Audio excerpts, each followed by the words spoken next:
नमस्कार। DD news Jammu की ओर से आप सबका हार्दिक अभिनंदन और आप सब की तरफ से बहुत बहुत स्वागत है मुख्य निर्वाचन अधिकारी जम्मू कश्मीर श्री पांडुरंग के पोले जी का। बहुत बहुत स्वागत सर।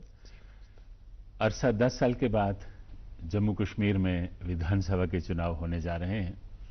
इस संबंध में ही बात करने के लिए इस हमारी बातचीत में शामिल हैं हमारे वरिष्ठ नागरिक, हमारे और साथी हैं, महिला हैं, विद्यार्थी हैं, वो भी आपसे बात करेंगे सर।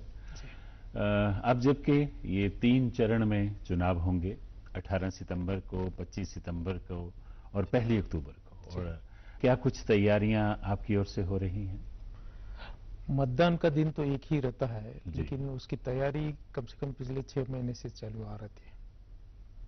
पहले हम जो पोलिंग स्टेशंस है उनका जायजा लेते हैं कि पोलिंग स्टेशंस कहीं कोई 2 किलोमीटर से दूर तो नहीं है, कहीं नया हैबिटेशन तो नहीं बना है, या कहीं आबादी 1500 वोटर्स की थी, 1500 वोटर से ज़्यादा क्रॉस तो नहीं कर रही है। तो फिर नए पोलिंग स्टेशंस क्रिएट करते हैं। कोई बिल्डिंग अगर जर्जर हो गई है तो उसको लोकेशन चेंज करते हैं। पोलिंग स्टेशन की एक्सरसाइज के साथ ही साथ नए जो मतदाता है जिनको 18 साल की उम्र कंप्लीट हो गई है, या कहीं रूरल एरिया से अर्बन एरिया में आए हैं, या एक जगह से दूसरे जगह पर गए हैं, या किसी कारण कोई अगर अपना नाम डिलीट कराना चाहता है, फोत हो गए या बाकी चीज़ें है, या किसी का नाम में तब्दीली आई है, जैसे लड़कियों के नाम में पिताजी के यहाँ नाम डिफरेंट रहता है, जब मैरिज होकर के नाम डिफरेंट होता है, लोकेशन भी चेंज होता है, तो रोल रिवीजन करते हैं, जिसको हम स्पेशल समरी रिवीजन बोलते हैं। तो स्पेशल समरी रिवीजन हमारा 20 अगस्त को कंप्लीट हो गया। 209 पोलिंग स्टेशन हमने नए क्रिएट किए, और तकरीबन जो है 200 के करीब पोलिंग स्टेशन के लोकेशन भी चेंज किए, जिसमें कि बिल्डिंग के चलते या दूसरी डिफिकल्टीज के चलते। इन सब प्रोसेस में हम जो हमारे स्टेक होल्डर्स है, मेन पॉलिटिकल पार्टीज, उनको ऑन बोर्ड लेते हैं। पोलिंग स्टेशंस नए क्रिएशन में, चेंज में, या जो वोटर लिस्ट को रिवीजन में, साथ बसाथ जो इसमें अमला लगता है, तकरीबन एक पोलिंग स्टेशन में 5 के करीब एम्प्लॉयज़ लग जाते हैं, वॉलंटियर्स मिला करके। तो 12,000 के करीब पोलिंग स्टेशन को माने अगर हम, तो तकरीबन जो है 60,000 के करीब स्टाफ को ट्रेनिंग देनी है। बहुत सारे नोडल ऑफिसर्स रहते हैं, सेक्टर ऑफिसर्स रहते हैं, रिटर्निंग ऑफिसर्स रहते हैं, उनको असिस्ट करने वाले असिस्टेंट रिटर्निंग ऑफिसर्स रहते हैं। उनकी ट्रेनिंग जो है हमारी ऑलमोस्ट मुकम्मल हो गई। तो हमारी जो तैयारियां जो है ऑनरेबल कमीशन का जो प्लान रहता है, प्लानर रहता है, उसी हिसाब से चल रही है। जी, जैसे पुलिस साहब आपने कहा कि मॉडल कोड ऑफ कंडक्ट, क्योंकि जैसे ही हमारे चुनाव आयोग की तरफ से घोषणा होती है तो उसी समय ये मॉडल कोड ऑफ कंडक्ट जो है ये वजूद में आ जाता है। बिल्कुल। तो इसके चलते किन किन चीज़ों पे खास तवज्जो रहती है? मॉडल कोड ऑफ कंडक्ट जो है इसमें सभी स्टेक होल्डर्स पर लागू होता है। जैसे फर्स्ट एंड फॉरमोस्ट अगर बात करूँ तो गवर्नमेंट के, गवर्नमेंट कोई भी नई चीज़ इसमें मॉडल कोड ऑफ कंडक्ट लागू होने के बाद अनाउंस नहीं कर सकती है। नई कोई स्कीम अगर शुरू नहीं हुई तो उसको शुरू नहीं करवा सकती है। इनॉग्रेशन, फाउंडेशन स्टोन्स, उन पर पाबंदियाँ रहती है। गवर्नमेंट मुलाजिम जो अदरवाइज अपेक्षा रहता है, इवन नॉन इलेक्शन डेज में भी जो है पॉलिटिकली न्यूट्रल रहे, पॉलिटिक्स से, एक्टिव पॉलिटिक्स से आप दूरी बना करके रखें, वो भी जो है उनसे रिलेटेड भी इसमें प्रोविजंस रहते हैं। इनके अलावा जो पॉलिटिकल पार्टीज रहती है, पॉलिटिकल पार्टीज ने क्या कहना चाहिए, क्या नहीं कहना चाहिए, किनको क्या उनका दायरा रहना चाहिए, इलेक्शन एक्सपेंडिचर्स के लिमिट क्या है, कैंडिडेट्स के लिए जो है क्या क्या परमिशंस लेने होते हैं, विदाउट परमिशंस वो हर कहीं भी कोई भी चीज़ नहीं कर सकते हैं। वो सब चीज़ें जो है मॉडल कोड ऑफ कंडक्ट में आती है। इस पे और बात करेंगे, लेकिन जैसा हमने कहा कि हमारे इस बातचीत में, हमारे इस प्रोग्राम में हमारे कुछ और साथी भी हमारे साथ हैं, तो पहले हम चाहेंगे कि हमारे जो सीनियर सिटीजन हैं वो आपसे सवाल करें। मैं बीइंग सीनियर सिटीजन पूछना चाहूँगा कि जो चुनाव की प्रक्रिया है उसमें सीनियर सिटीजन्स के लिए जो उनको सुविधाएं हैं, वो क्या क्या सुविधाएं प्रोवाइड की जाएं, ताकि कुछ ऐसे सीनियर सिटीजन भी हैं जो घर से बाहर नहीं निकल पाते या नहीं जा पाते पोलिंग बूथ तक, तो उनके लिए क्या क्या सुविधाएं आपने मुहैया कराने का सोचा है? वोटर लिस्ट में हम सीनियर सिटीजन्स की उम्र अगर 85 से ज़्यादा है तो उनकी मार्किंग करते हैं। तो वो क्योंकि वोटर लिस्ट में हमारी डेट ऑफ बर्थ रहती है या एज दिया हुआ रहता है हर किसी का, तो ऑटोमेटिकली जब कोई 85 साल का उस हिसाब से हो रहा रहता है तो ऑटोमेटिक हम रोल में जो है उसकी फ्लैगिंग करते हैं, मार्किंग करते हैं कि ये 85 या 85 से अबव के हो गए। जैसे ही शेड्यूल नोटिफाई होता है, शेड्यूल नोटिफिकेशन के बाद 5 दिन के अंदर अंदर वो सब तमाम सीनियर सिटीजन्स अप्लाई कर सकते हैं कि उनको अगर होम वोटिंग की फैसिलिटी चाहिए क्या। जो भी सीनियर सिटीजन्स 85 या अबव का है, वो अपने घर से अगर वोट कराना चाहता है तो उसने रिटर्निंग ऑफिसर को अप्लाई करना है, और फिर रिटर्निंग ऑफिसर जितने एप्लीकेशंस आएंगे, कैंडिडेट जब फाइनल हो जाते हैं और फिर जो है बैलेट पेपर बेस्ड जो पहले वोटिंग होती थी उसी टाइप का एक अरेंजमेंट्स हम करते हैं उनके घर में जाकर के। तो voting at doorsteps, home voting जिसको हम कहते हैं, वो हम सुविधा सीनियर सिटीजन्स के लिए देते हैं। इसके अलावा 85 से कम उम्र वाले जो बुजुर्ग हैं, क्योंकि 60 से अबव जो है हम उन सबको जो है हम सीनियर सिटीजन्स कहते हैं, तो उनको पोलिंग स्टेशन पर आना है, तो उनके लिए हम रैंप बनाए रहते हैं, उनके लिए हमने व्हील चेयर्स की सुविधाएं रखी रहती है, वॉलंटियर्स भी रहता है, और हम प्रयास करते हैं कि उनको बिना क्यू में लगे हुए स्पेशल क्यू में डाल करके जल्दी से जल्दी वोटिंग करा करके उनको अपने घर पर जा सके आसानी से। जैसे एक माइग्रेंट वोटर्स रहते हैं, क्योंकि उनका पोलिंग स्टेशन उनके 2 किलोमीटर के दायरे में आएगा ऐसे नहीं, क्योंकि वो जोन बेस्ड रहता है। जैसे दिल्ली की अगर बात करें तो पूरे नेशनल कैपिटल रीजन में मोर देन 10-12 हज़ार के करीब फैमिलीज रहती है माइग्रेंट की, लेकिन हमने 4 ही जगह पर पोलिंग स्टेशंस क्रिएट किए, तो उन लोग वहाँ जो है हम ट्रांसपोर्ट की फैसिलिटी उनको अवेलेबल कराते हैं। दूसरे एरियाज में नॉर्मली क्योंकि हमारा polling station he with in reach रहता है, तो वहाँ हम अवेलेबल नहीं कराते हैं।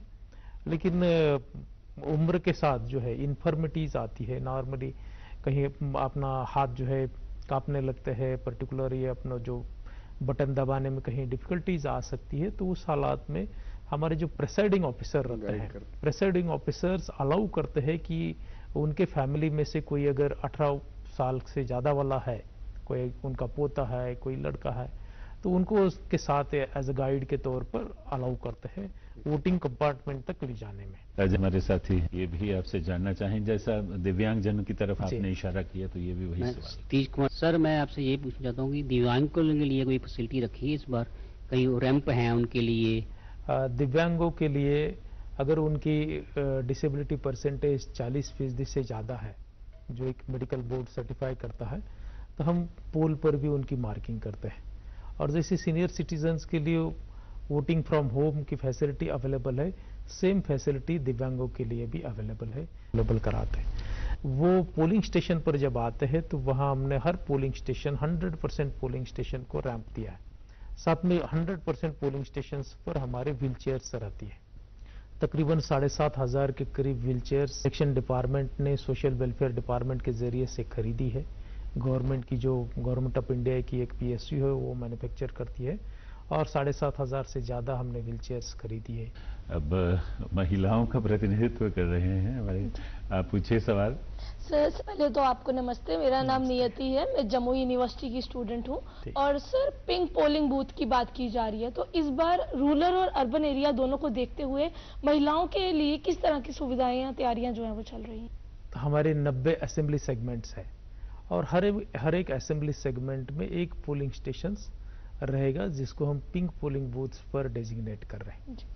मतलब 90 पोलिंग स्टेशन रहेंगे पूरे यूनियन टेरिटरी में, जहां पोलिंग स्टाफ पूरी तरह से ऑल वुमन रहेगी। ना सिर्फ हमारा presiding officers, polling officers, even वहां की जो सिक्योरिटी पर्सनल है वो भी वुमन रहेंगे, वहां को वॉलंटियर जो है वो भी वुमन रहेंगे। उस जरिए से हमारा एक मैसेज देने का प्रयास रहता है कि वुमन जो है हमारी रोजमर्रा की हर एक फील्ड में जो है अपना कर्तव्य दिखा रही है।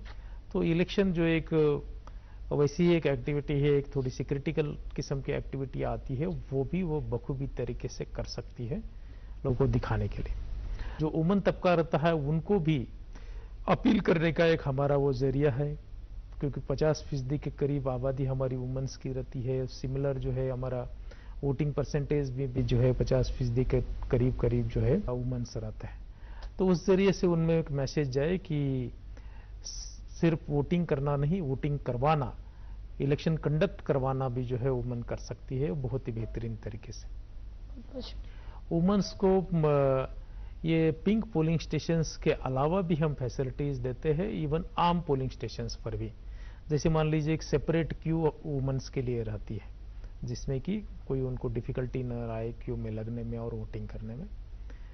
उनके लिए सेपरेट टॉयलेट, यूरिनल की सुविधा करते हैं, ड्रिंकिंग वाटर की सुविधाएं रहती है। इवन कहीं सिटीज़ के एरिया में जहाँ जहाँ हमें पॉसिबल हो वहाँ क्रचेस की भी हम सुविधाएं देते हैं, ताकि जो माताएं बच्चों को लेकर के आएंगी तो वहाँ बैठ सके आसानी से और अपना वोट कास्ट कर सके।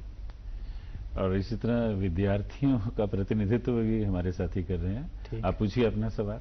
सर मेरा ये सवाल रहेगा कि रियल वर्ल्ड से रियल वर्ल्ड में कैसे लाएंगे, क्योंकि 10 साल हो गए हैं, ज्यादा से ज्यादा युवाओं को कैसे लाएंगे जो मतदान करे फर्स्ट टाइम? आपने बड़ा अच्छा सवाल पूछा है। नॉर्मली नौजवान जो है वो ख्यालों में रहता है, इमेजिनेशंस उसके काफ़ी हाई रहते हैं, उसके एस्पिरेशंस भी अच्छे रहते हैं, काफ़ी हाई रहते हैं, ज़िंदगी के जो सपने जो है वो काफ़ी ऊंचे रहते हैं और रहने भी चाहिए, उसमें कोई दो राय नहीं है।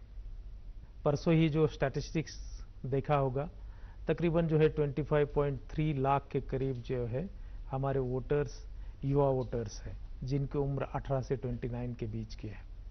परसेंटेज में अगर बात करूँ तो ये तकरीबन जो है 30% के करीब वोटर्स आते हैं जो युवा वोटर्स हैं। तो काफ़ी साइजेबल तबका युवा वोटर्स का है। हम युवा वोटर्स को भी आकर्षित करने के लिए जो वोटर्स हुए हैं वो अपना वोट कर सके, उसलिए all youth manned polling station बनाते, जिनको हम ब्लू कलर से सजाते हैं, जिसमें हमारा गवर्नमेंट एम्प्लॉई जिसकी उम्र मान लीजिए 20-25 के करीब है, अभी लगा हुआ है, पहली बार वो इलेक्शन कंडक्ट करने जाता है, तो वैसे लोगों को लगाते हैं। तकरीबन 90 के करीब ऐसे पोलिंग स्टेशन रहेंगे जहां all youth manned polling station रहेंगे। उस जरिए से हमारा सेम संदेश देने का प्रयास रहता है कि यूथ जो हमारा देश का भविष्य है, सिर्फ वो भविष्य ही नहीं, वो भविष्य को ये कराना भी चाहिए, उसने भविष्य को दिशा देना भी चाहिए, और दिशा देने के लिए इलेक्शन से अलावा कोई मुझे नहीं लगता कि उतनी बेहतरीन कोई चीज़ हो सकती है जिसमें कि वो हर एक वोट काउंट कर सकता है, हर एक ओपिनियन मैटर करता है। तो यूथ को भी जो है हम आकर्षित करने के लिए काफ़ी प्रयास करते हैं, जिसके तहत क्वार्टरली 1 जनवरी ही नहीं, 1 अप्रैल, 1 जुलाई और 1 अक्टूबर को भी जिनको 18 साल हो रहे तो वो भी जो है इसमें एनरोल कर सकते हैं और जो भी पोल आ रहा है उसमें शिरकत कर सकते हैं। हमने स्कूल्स एंड कॉलेजेस में इलेक्ट्रल लिटरेसी क्लब्स भी बनाए, जिनका मेन मकसद यही है कि जो बच्चे अदरवाइज स्कूल्स में सिविक साइंस पढ़ाते हैं, जो हमारे सिलेबस का एक पार्ट रहता है सिविक साइंस, उसमें डेमोक्रेसी, बाकी हमारी पंचायत राज इंस्टीट्यूशंस, उसके बारे में बताया जाता है। तो उनको इलेक्ट्रल लिटरेसी क्लब्स के जरिए से जो है इलेक्शंस के बारे में हम अवेयर करते हैं। पुलिस साहब, आप अपनी मसरूफियात से वक्त निकाल करके हमारे इस डीडी न्यूज़ के प्रोग्राम में तशरीफ लाए, आपका बहुत बहुत धन्यवाद। आपका भी बहुत बहुत धन्यवाद, बहुत बहुत शुक्रिया।